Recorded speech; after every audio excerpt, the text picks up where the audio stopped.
The ballroom of the luxurious Fairmont Grand Hotel was a breathtaking sight.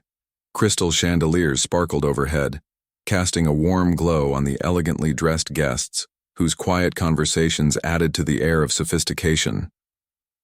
This was the annual Charity Gala, a prestigious event bringing together some of the most influential figures in the country. Business leaders, actors, and journalists mingled, all united by a shared purpose: to support a foundation dedicated to helping underprivileged youth. The energy in the room was palpable, buzzing with anticipation as attendees awaited the evening's keynote address. Among the crowd, seated inconspicuously near the back, was Barron Trump. At 18, his tall stature and composed demeanor made him stand out, though he clearly wasn't seeking attention. Invited by a family friend, Barron had come quietly, a gesture to introduce him to a different circle of influence. Unlike others who seemed to thrive in the limelight, Barron appeared content to observe. His piercing blue eyes scanned the room with an air of calm curiosity, a maturity that defied his age. Around him, the event unfolded seamlessly. Soft melodies from a string quartet drifted through the air. Waitstaff glided between tables with trays of hors d'oeuvres and champagne, and warm laughter rippled intermittently through the crowd. Yet beneath the surface, a sense of anticipation lingered. The highlight of the evening was fast approaching: the speech by a prominent journalist, celebrated for their sharp wit and polarizing commentary. Known for their fiery opinions, they were both admired and criticized in equal measure. Tonight they had promised to deliver a thought-provoking address, one that would undoubtedly spark conversation. As the MC took the stage to introduce the journalist, a subtle shift rippled through the room.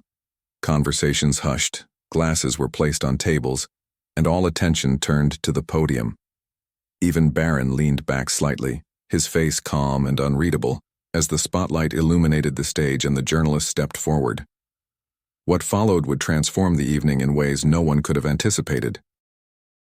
The journalist took the stage with confidence, a charismatic smile lighting up their face as they approached the podium. Dressed impeccably in a sleek black suit, they exuded a charm that immediately drew polite applause from the audience. Their tone was conversational as they began, offering light-hearted jokes about the city's infamous traffic and a past gala mishap involving a toppled champagne tower. The room responded with laughter, the earlier tension melting away as the speech appeared to follow the predictable formula of polished, harmless entertainment. But then, the tone began to shift. What started as playful commentary on politics and culture gradually turned sharper. The journalist transitioned from generic observations to pointed jabs at public figures, each remark laced with sarcasm. Some in the audience chuckled, but others exchanged uneasy glances, sensing the edge creeping into the humor. The jokes about Trump continued, targeting his policies, his infamous tweets, and his public persona.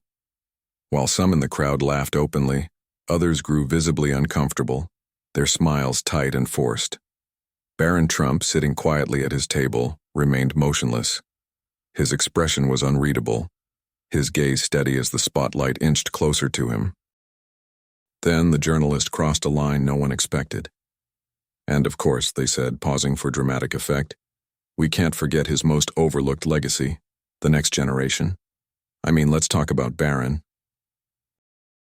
The room fell silent, the air heavy with shock. Heads turned toward Barron, who still sat perfectly still, his face calm despite the sudden attention.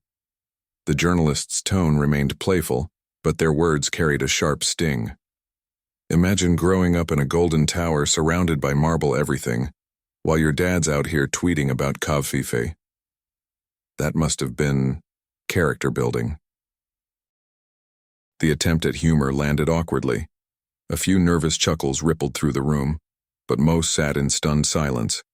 The weight of the moment was palpable as the unasked-for spotlight landed squarely on Barron.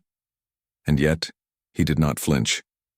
Barron's stillness, his quiet composure in the face of such public scrutiny, began to draw attention. What he would do next, however, would change the course of the night and leave the entire room speechless. The room held its collective breath as all eyes turned to Barron Trump. The journalist's words still hung heavy in the air, their sting undeniable. But Barron didn't falter. He sat still, his expression calm and unreadable, his hands resting lightly on the table in front of him. The silence stretched, growing heavier with each passing second, as the weight of the moment settled over the room. The journalists standing at the podium seemed to sense the shift. Their confident demeanor faltered slightly, their smirk turning into something less certain. Perhaps they had expected a laugh, a shrug, or some other reaction from Barron. But his quiet defiance spoke louder than any words could. It wasn't indifference. It was something far more profound, a presence that commanded respect without asking for it. His stillness was a statement in itself. I hear you. I see you. And I am not shaken. A murmur broke the tense silence as a few attendees exchanged whispers. The journalist, visibly uneasy now, cleared their throat and attempted to diffuse the tension.